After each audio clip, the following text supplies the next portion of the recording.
Hello दोस्तों, स्वागत है आपका इस अमेजिंग प्रोग्राम इटालियन पर। जैसा कि आपको पता है, हमारी पहले कल हमारी 2D हो वो 3D हो चुकी है। आपने नहीं देखी हो तो देख लो जाके, मर्जी आपकी है, वरना मत देखो जाके, कोई दिक्कत नहीं है। अब आज स्टार्ट हो रही है 2D। अच्छा टॉपिक है, अब क्वेश्चन भी अच्छे खासे उठ जाते हैं इससे। ठीक है, स्टार्ट कर लेते हैं बिना किसी देरी के।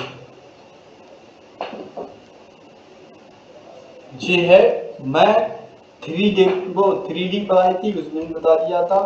2D है, इसमें भी बता रहा हूँ। डिस्टेंस बिटवीन 2 पॉइंट्स, उसमें डिस्टेंस बिटवीन 3 पॉइंट्स आ जाता है। 3D में डिस्टेंस बिटवीन 2 पॉइंट आ जाता है 2D में। आपने पढ़ी ही है तो ज़्यादा बताने की ज़रूरत है ही नहीं, वैसे मेरे हिसाब से तो। क्या हो जाती है जी, पी क्यू बराबर x2 माइनस, इसमें ऐसा नहीं है कि x2 माइनस x1 ही होगा, x1 माइनस x2 कर लो। बट शर्त ये है तो फिर इधर भी करना पड़ेगा y1 माइनस y2। फिर यार रखोगे तो एक ही जैसा है कि नहीं, इधर उधर थोड़ी कर लोगे, एक ही जैसा रखो तो अच्छा लगता है ना।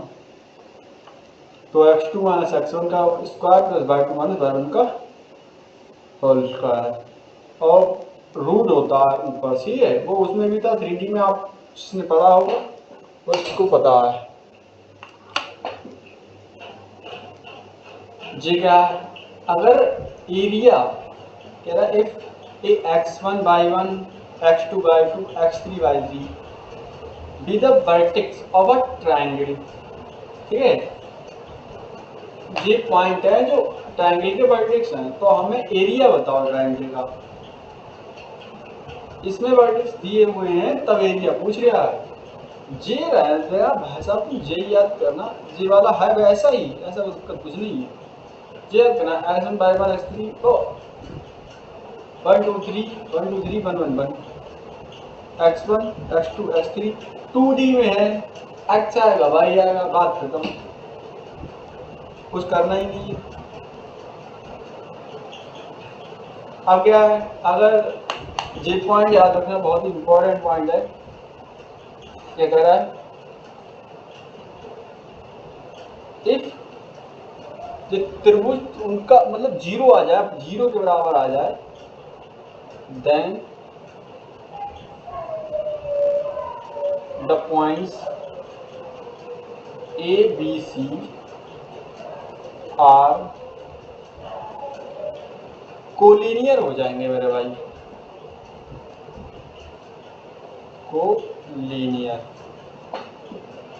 अगर इसका जो निकालेंगे एरिया या कुछ, तो वो जीरो के बराबर आ जाए, तो जो पॉइंट है जो हमारी, वो कोलिनियर हो जाएंगे। ऐसे आपको क्वेश्चन मिलेंगे देखने को, आपको अच्छी तरह से समझ में आ जाएगा।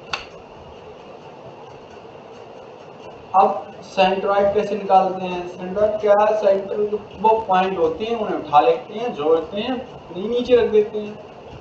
x1 x2 x3 बटे 3, y1 y2 y3 बटे 3।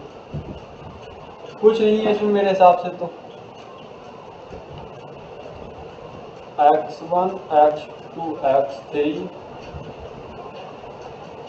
बटे 3, y1 y2 y3 बटे 3।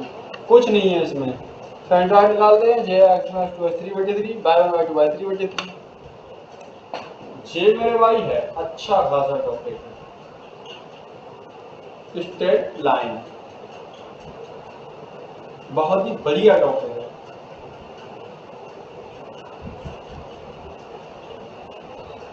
अच्छे खासे क्वेश्चन, डायरेक्ट क्वेश्चन मिलेंगे, डायरेक्ट क्वेश्चन, बिल्कुल कहीं जाने की आवश्यकता भी नहीं है। स्लोप, जिस स्लोप आ गया, जैसे स्ट्रेट लाइन है उसमें आ गया स्लोप आ गया हमारा। ठीक है, क्या कह रहा है कि if a line makes angle theta with positive direction of x axis, अगर कोई लाइन थीटा एंगल से पॉजिटिव डायरेक्शन में एक्स एक्सिस की पॉजिटिव डायरेक्शन में, अगर कोई लाइन एक्स एक्सिस की पॉजिटिव डायरेक्शन से थीटा एंगल पर हो, then slope of the line, तो उस लाइन का स्लोप tan थीटा होता है। ठीक है, तो क्या हो जाएगा स्लोप tan थीटा। फिर समझ दो, अगर कोई लाइन थीटा एंगल पर एक्स एक्सिस की पॉजिटिव डायरेक्शन में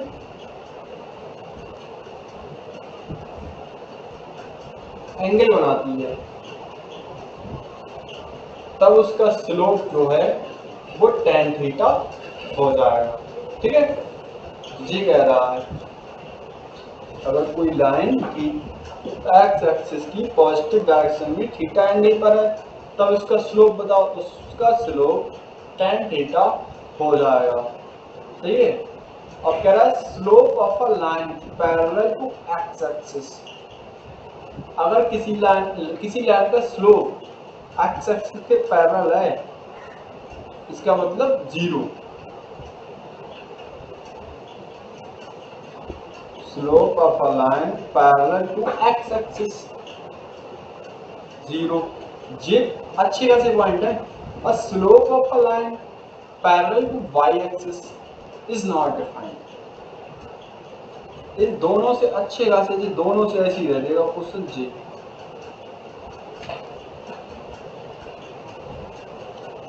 slope of a line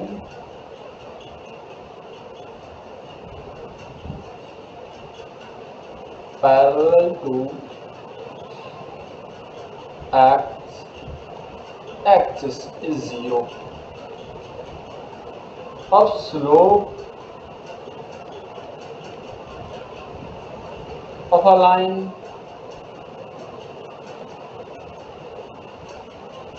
parallel to y-axis, slope of a line parallel to x-axis वो कितना हो जाता है 0। अब slope of a line parallel to y-axis, तो जब slope y-axis होता है 2D, जब slope y-axis होता है तो क्या is not defined, is not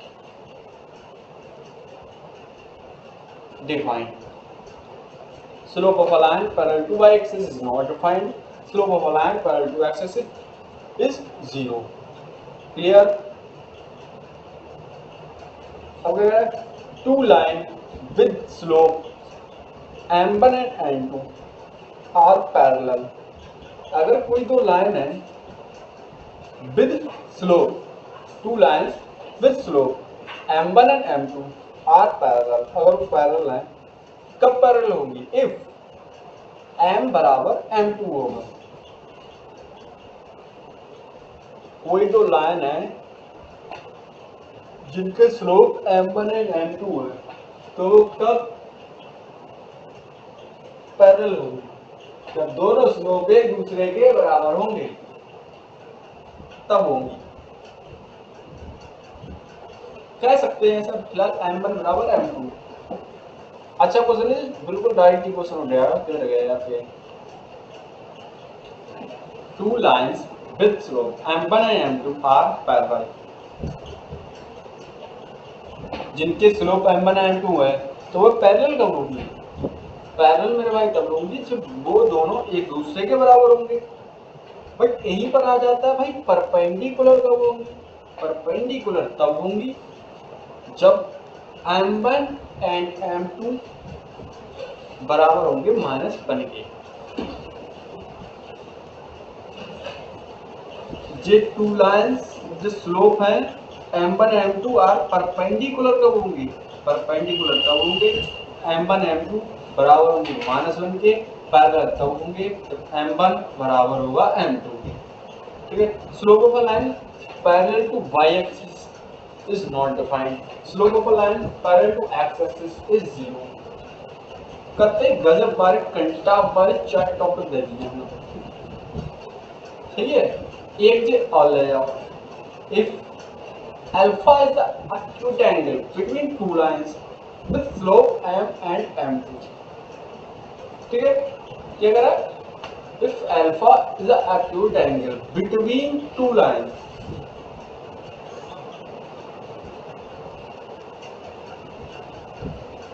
alpha acute angle है किसके बीच का? टू लाइंस की, with slope m and m2, then angle क्या हो जाएगा? तो वो हो जाता है tan थीटा, tan अल्फा ही आ जाएगा, अल्फा बराबर m1 माइनस m2 बटे 1 प्लस m1 m2। भाई साहब अगर इन पॉइंटों में कोई दिक्कत आई हो बता दो, क्योंकि ये कितने हो गए? एक पहला जे हो गया ऊपर का, 1 2 3 4 5 6 पॉइंट है, समझ लो आपके 6 क्वेश्चन तैयार हो रहे हैं। सही है, फिर एक बार बता दो, if a line makes angle theta with positive direction of x axis, if a line makes theta angle या angle theta with positive direction of x-axis, then slope is a line tan theta. Slope of a line parallel to y-axis is 0. Slope of a line parallel to the slope of a line parallel to x-axis is 0. Slope of a line parallel to y-axis is not defined. Two lines with slope m1 and m2 are perpendicular. Then कब होंगी? वो if कब होंगी? m and m2 is equal to होगा 1k. Two lines with slope m and m2 are parallel कब होंगी? जब m बराबर हो गया m2 के, दोनों जब स्लोप बराबर होंगे तब पैरेलल होंगी। परपेंडिकुलर तब होंगी जब उनका m1 m2 बराबर हो गया -1। जब थीटा कोई अल्फा इज एक्यूट एंगल हो तो उन दो के बीच का स्लोप बताना है, क्या जाएगा? tan अल्फा बराबर m1 माइनस m2 बटे 1 प्लस m1 m2। जी तुम्हें वो फॉर्मूला नहीं लग रहा है? वही साइन a माइनस b का, वो tan a minus b, tan x minus y कर लो, tan m1 माइनस m2 कर लो, वो फार्मूला नहीं है। मुझे तो वही लग रहा है tan x माइनस y का। चलो फिलहाल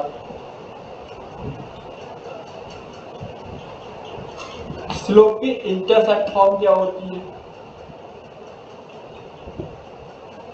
स्लोप की इंटरसेप्ट फॉर्म, तो स्लोप की इंटरसेप्ट फॉर्म होती है y बराबर mx plus c। This is the slope intercept form, understand? अब ये क्या? स्लोप पॉइंट फॉर्म, स्लोप की इंटरसेप्ट फॉर्म। अब कह रहे हैं स्लोप की पॉइंट फॉर्म क्या होती है? तो वो होती है y माइनस y1 बराबर m x minus x1। Slope की इंटरसेप्ट फॉर्म y बराबर mx प्लस c। स्लोप की point form y minus y1 बराबर m x minus x1।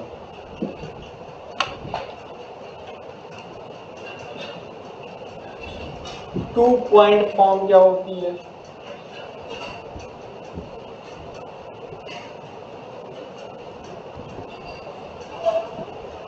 Two point क्या होती है? इक्वेशन ऑफ अ लाइन जी, टू पॉइंट फॉर्म।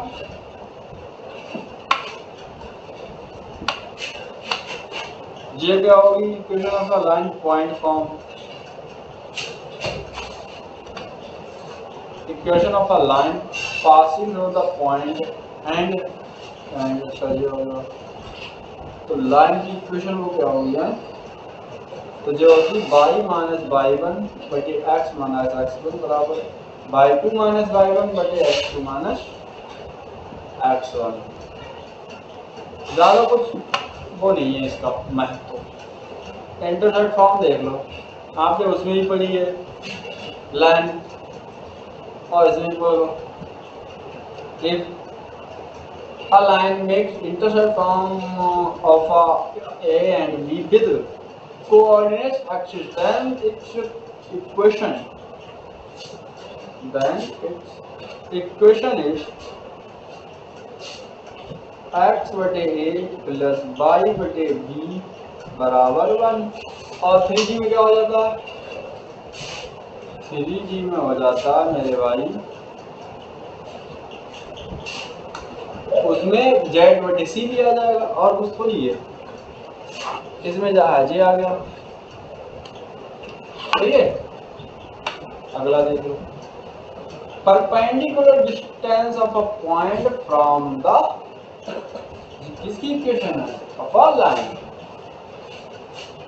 परपेंडिकुलर उसमें भी बताया था मैंने क्या होती है, P बराबर mod x1 a x1 b y1 plus C का मॉड बटे root a square plus b square. उसमें a और बन जाता है, C के बाद Z1 बन जाता है, प्लस D हो जाता है और बटे C स्क्वायर हो जाता है प्लस में, और कुछ नहीं होता है।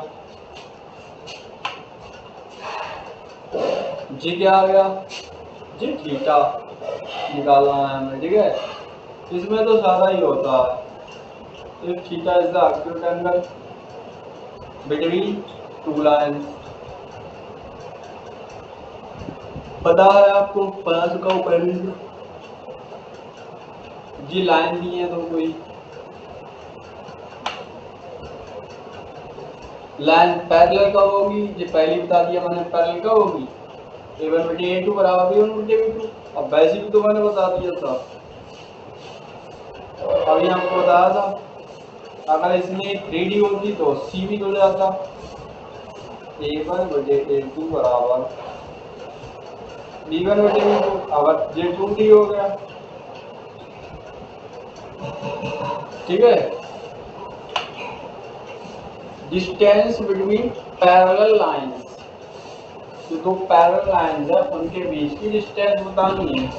कोई दिक्कत नहीं है, हमें भी पता, तुम्हें पता, नहीं पता तो हम लिख लिए। हम बताएंगे आपको कि डिस्टेंस बिटवीन पैरेलल लाइंस क्या होती है किसी को पता तो बताओ। कोई नहीं, मैं तो बताऊंगा ही।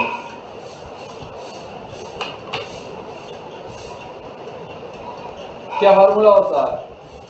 मॉड C1 माइनस C2 बटे रूट, जी देखो सेम आ गया, जो जी डिस्टेंस है वो भी डिस्टेंस है। इसका मतलब क्या हो गया कि अगर परपेंडिकुलर होगी ना, परपेंडिकुलर डिस्टेंस पूछता होगा तो उसमें लाइन की इक्वेशन धर देते हैं ऊपर। अगर वही पैरेलल पूछता होगा तो उसमें सीधे डिस्टेंस जो दी होती है इक्वेशन में, इनकी C1 माइनस C2 ही घटा देते हैं। ये पैरेलल लाइन की डिस्टेंस हो गई, वो परपेंडिकुलर लाइन की डिस्टेंस हो गई। ठीक है, ये अंतर है और कोई ज्यादा भारी अंतर नहीं है। जो पैरेलल लाइन की होगी वो परपेंडिकुलर लाइन की होगी। और क्या है, वो परपेंडिकुलर में पूरी लाइन ऊपर रख देते हैं, नीचे का सीन वही रहता है। पैरेलल में क्या करते हैं, उसकी जो डिस्टेंस होती है उसी में से घटा देते हैं। इक्वेशन में दी होती है C1 माइनस C2, वही घटा देते हैं, नीचे का सीन सेम रहता है।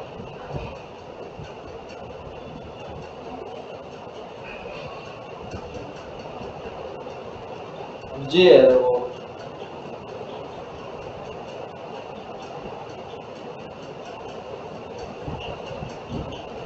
Condition for confluency. अच्छा 3 लाइंस ये भाई साहब मेरे A1x B1y प्लस C1 बराबर 0, A2x B2y प्लस C2 बराबर 0, A3x B3y प्लस C3 बराबर 0। सही है। ये होगी कब भाई साहब, जो इनके जो दिए हैं x1 x2 x3, वो a1 a2 a3 b1 b2 b3 c1 c2 c3, ये किसके बराबर होंगे? ये मेरे भाई 0 के बराबर होंगे, ठीक है, तभी कंडीशन सेटिस्फाई हो जाएगी। बढ़िया आ गया। The equation of a circle with centre h k and radius r is given by. तो सर्किल की इक्वेशन क्या होती है? x माइनस एच का स्क्वायर y माइनस के का स्क्वायर बराबर आर स्क्वायर, जब उसके सेंटर एच एंड के बी हो एंड रेडियस आर हो। The equation of a circle with centre h and h k and radius r. The equation of a circle with centre h k and radius are. इसकी general equation भी होती है। चलिए देखो, ये जनरल इक्वेशन होती है। फिलहाल ये देखो क्या होती है। The equation of a circle की इक्वेशन क्या होती है? जिसके सेंटर एच के हो और रेडियस आर हो। एक्स माइनस एच का square plus Y minus k का स्क्वायर बराबर आर स्क्वायर, ये होती है सर्किल की इक्वेशन, ठीक है। एक्स माइनस एच का square plus Y minus k का स्क्वायर बराबर आर स्क्वायर। अब general equation of a circle, the general equation of a circle वो क्या होती है? उसमें भी कुछ नहीं है, 2D में चल रही है, तो जी ध्यान रखो, कोई दिक्कत नहीं है उससे। क्या होती है? X square plus y square plus 2gx plus 2fy plus c बराबर 0। देखो एक्स स्क्वायर प्लस वाई, अच्छा ऐसी ही एक इक्वेशन थी, मैंने आपको बताया थी कि इस पे भी इक्वेशन थी ऐसा, याद है? X square plus y square plus z square 2ux, इतना ही लिखवा था। उसके बाद जो अगली प्रक्रिया वो लिखती हुई चली जाती थी, याद है? बहुत ही कट्टाप वाली थी, वही इसमें लगा लो। X square plus y square plus 2gx, इसमें क्या आ रहा है? जी आ रहा है, ठीक है। X square plus y square plus 2gx। अब जी के बाद क्या? जी एफ, एक्स के बाद वाई। ABCD याद तो है, ABCD या GS ऐसी केवल है मैंने कॉपी की बस। अबे वहां तक नहीं याद करनी है, यही तक याद कर लो।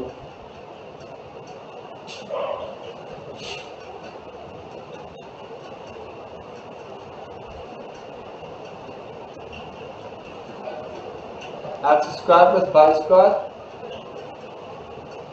Plus 2gx plus 2fy plus c बराबर 0। तो उसके बाद क्या आता है? जी, फिर एक्स का वाई प्लस सी, इसमें जरूर जोड़ देना। और उसके जो सेंटर करके आते हैं उसके भी सेंटर नेगेटिव थे, माइनस जी माइनस एफ, ठीक है। रेडियस उसकी भी ऐसी ही थी, जी का स्क्वायर एफ का स्क्वायर माइनस सी, उसमें भी डिस्टेंस माइनस की जाती थी, ठीक है।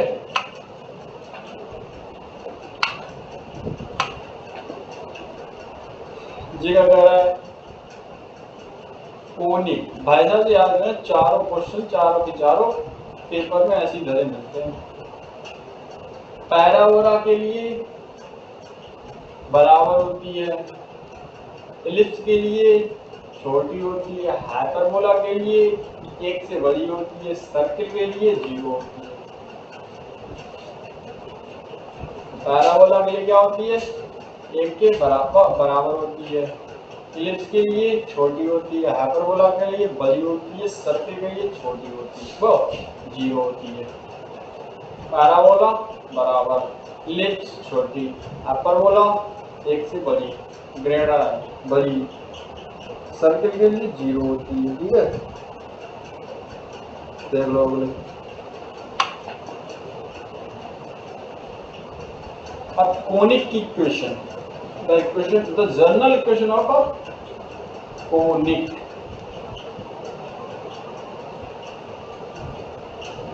कोनिक की इक्वेशन,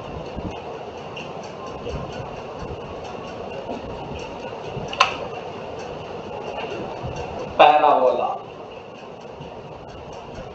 आ गया parabola.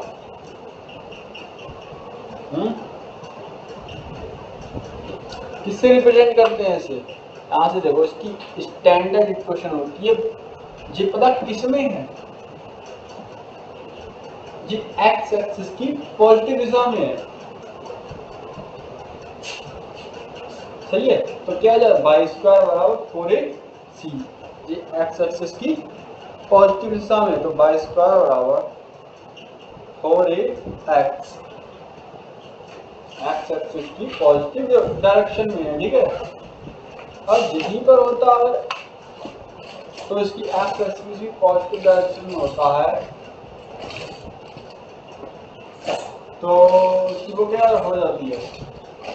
Length of a lattice rectum हो जाती है 4a, तो क्या होता है? बाई स्क्वायर बराबर 4ax, तो इसकी length of a lattice rectum को हो जाती है 4a। मैंने इसलिए जी कहा क्योंकि जे ही इसमें इम्पॉर्टेंट है बस, और तो सब ऐसी चल रही है। अगर एक्स एक्सिस पॉजिटिव डायरेक्शन में है तो y बराबर 0 होगा, सिंपल सी बात है। और तो क्वेश्चन क्या हो जाएगी? बाई स्क्वायर बराबर 4ax, और इसमें जो कुछ मत देखना तो बकवास, वैसे बकवास तो नहीं है, लेकिन मैं आपके हिसाब से या आपका एग्जाम के हिसाब से वो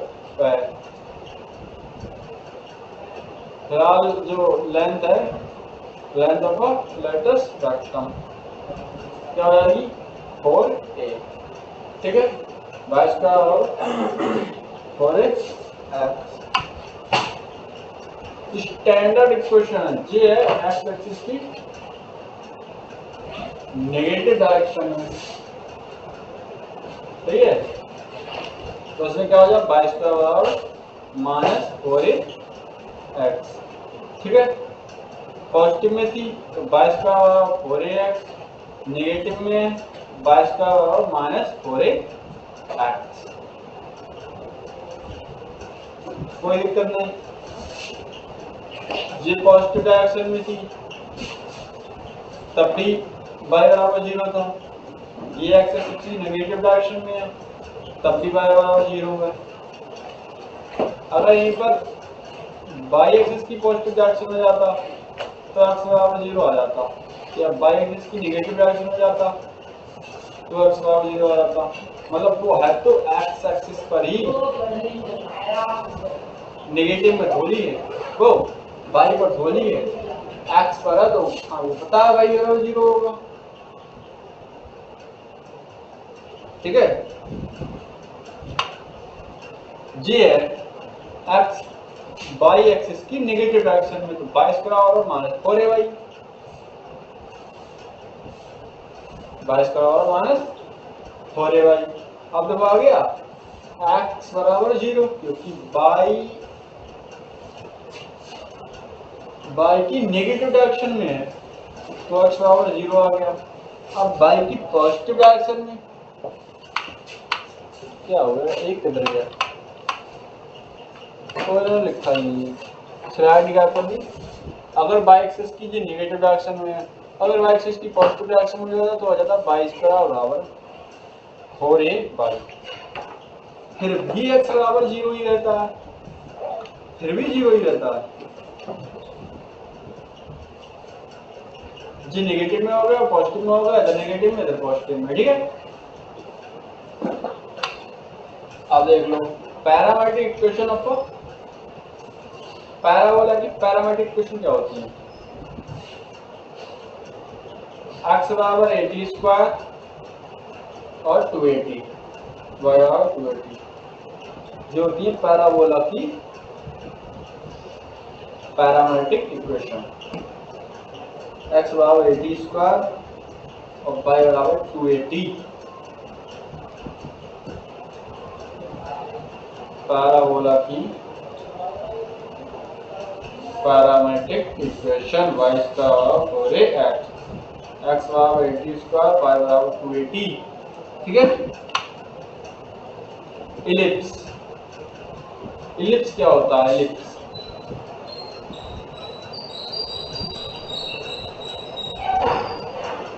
उसकी स्टैंडर्ड इक्वेशन क्या होती है? इलिप्स की स्टैंडर्ड इक्वेशन होती है एक्स स्क्वायर बटे ए स्क्वायर प्लस वाई स्क्वायर बटे बी स्क्वायर बराबर 1। एक्स स्क्वायर बटे ए स्क्वायर प्लस वाई स्क्वायर बटे बी स्क्वायर बराबर 1। The standard equation of N ellipse x square बटे ए स्क्वायर प्लस वाई स्क्वायर बटे बी स्क्वायर बराबर 1। केस, इसमें दो केस बनते हैं इलिप्स में। अगर ए बड़ा होगा बी से तब, और ए छोटा होगा बी से।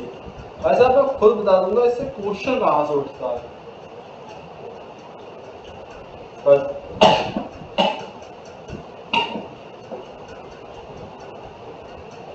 क्वेश्चन उठता कहाँ से है? अगर ए बड़ा होगा बी से, इलिप्स की स्टैंडर्ड इक्वेशन है, ठीक है जी, यहाँ से उठ जाएगा। अगर ए बड़ा होगा बी से, मेजर एक्सिस या माइनर एक्सिस से छोड़ो, 2a 2b जे देखो, अगर ए बड़ा होगा बी से तो क्या हो जाता है? इलिप्स में क्या होता है? छोटा होता है ना, एक से छोटा, लेस देन, तो हो जाएगा यानी कि बी छोटा होगा, वो भी छोटा होता है, तो क्या हो जाएगा? बी स्क्वायर बराबर बी स्क्वायर बराबर ए square minus E square, B square बराबर ए स्क्वायर पर माइनस ई स्क्वायर, ठीक है। क्या हो गया? एक से छोटा होता है ना, बी स्क्वायर बराबर ए स्क्वायर पर माइनस ई स्क्वायर, ठीक है। ये इससे क्वेश्चन हो जाएगा बी स्क्वायर बराबर ए स्क्वायर और 1 माइनस ई स्क्वायर एक से छोटी होती है, greater than b. This is the condition है इसकी।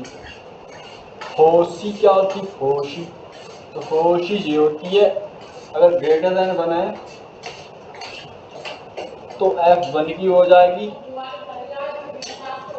F1 की हो जाएगी माइनस ए और F2 की हो जाएगी F2, क्योंकि इधर प्लस में आ जाएगा ना, इधर से हो जाएगी ए, कामा 0 होता है। F1 की हो जाएगी माइनस ए, F2 की हो जाएगी प्लस ए, ठीक है, कोई दिक्कत नहीं है उससे। F1 की माइनस ए, F2 की प्लस ए। बहुत ही बढ़िया क्वेश्चन है जी, और यहाँ से क्वेश्चन आपको मिलेंगे ये दो ही, बस और कुछ नहीं बदलने में। अगर यहीं पर आ जाए कि बी ग्रेटर देन है, पहले था ए ग्रेटर देन बी, अब आ जाए बी ग्रेटर देन, क्योंकि इंग्लिश में दो क्वेश्चन बन जाती है ना। अगर ए ग्रेटर देन बी तो आगे आपकी जी कंडीशन होगी बी स्क्वायर बराबर ए स्क्वायर 1 माइनस ई स्क्वायर। अगर आ जाए बी ग्रेटर देन है तो क्या होता है? अरे यार एक तो आधा गायब कर लेते हैं, तो होता है उसमें क्या, अब पहले तो जैसे ए ग्रेटर देन बी था तो हमने कर लिया बी छोटा था तो बी स्क्वायर और ए स्क्वायर वन माइनस सी स्क्वायर। अब क्या है, अब ए ग्रेटर बी ग्रेटर है तो हो जाएगा ए छोटा ए स्क्वायर बराबर बी स्क्वायर और वन माइनस ई स्क्वायर। जी वन माइनस ई स्क्वायर होगा, ठीक है जी, इतना ध्यान रखना, फिर इस पे ही कंफ्यूजन हो जाओ। दो कंफ्यूज मत होना मेरे भाई, ठीक है।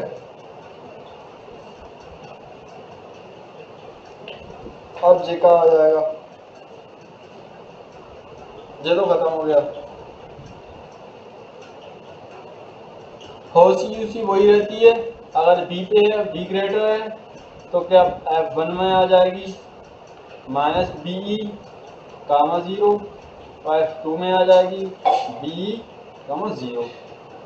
ये आपको भी पता है हाइपरबोला, इलिप्स तो हाइपरबोला के फार्मूला सेम होते हैं बट डिफरेंस इतना ही होता है कि इलिप्स में प्लस होता है हाइपरबोला में माइनस होता है। सही है, सही है, चलो इतना ही होता है और कुछ नहीं। उसमें माइनस होता है, इसमें क्या जाता है प्लस आ जाता है, बस। फिर उन्होंने गायब कर दिया, देखो है तो length of conjugate axis 2b होती है। ये मैंने इसलिए दिया क्योंकि इससे क्वेश्चन उठ सकता है ना, इसीलिए दे दिया। Length of conjugate axis 2b होती है, ध्यान रख लेना, इससे क्वेश्चन उठ सकता है। इस बात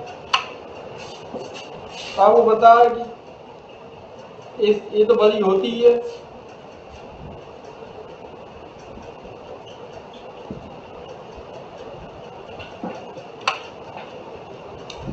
अब ये आ गया, अरे मैं ऐसा ही कर लो ना, उसी की तरह कर लो इसको भी।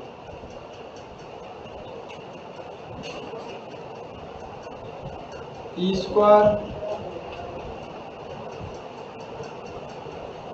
माइनस वन बराबर डी स्क्वायर ए square, E square minus one ए स्क्वायर बराबर बी स्क्वायर, यानी कि बी स्क्वायर बराबर ए स्क्वायर और ई स्क्वायर माइनस वन। जे है भाई साहब, ठीक है। ये हाइपरबोला से निकलता, ये हाइपरबोला की है। इसमें केस यूज नहीं बनते, केस एक ही रहता है, a greater than b. Greater than मानो मानो फिलहाल केस एक ही रहता है, तभी तो जे केस आता है। और जे किसका केस होता है, क्योंकि इसमें हाइपरबोला में ग्रेटर देन वन होती है, इसलिए ई स्क्वायर में से वन घट गया है। इसमें छोटी होती है इसलिए वन माइनस में से ई घट जाता है, ठीक है। और इसकी लेटर रकम कितनी होती है, मैंने अभी आपको किसकी बताई थी,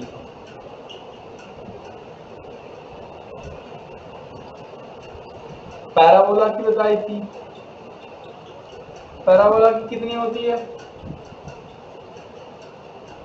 वो 4a होती है। और इसकी कितनी होगी, वो का हाइपरबोला, हाइपरबोला की आती है 2b² a, ठीक है। पैराबोला की 4a, हाइपरबोला की 2b² a।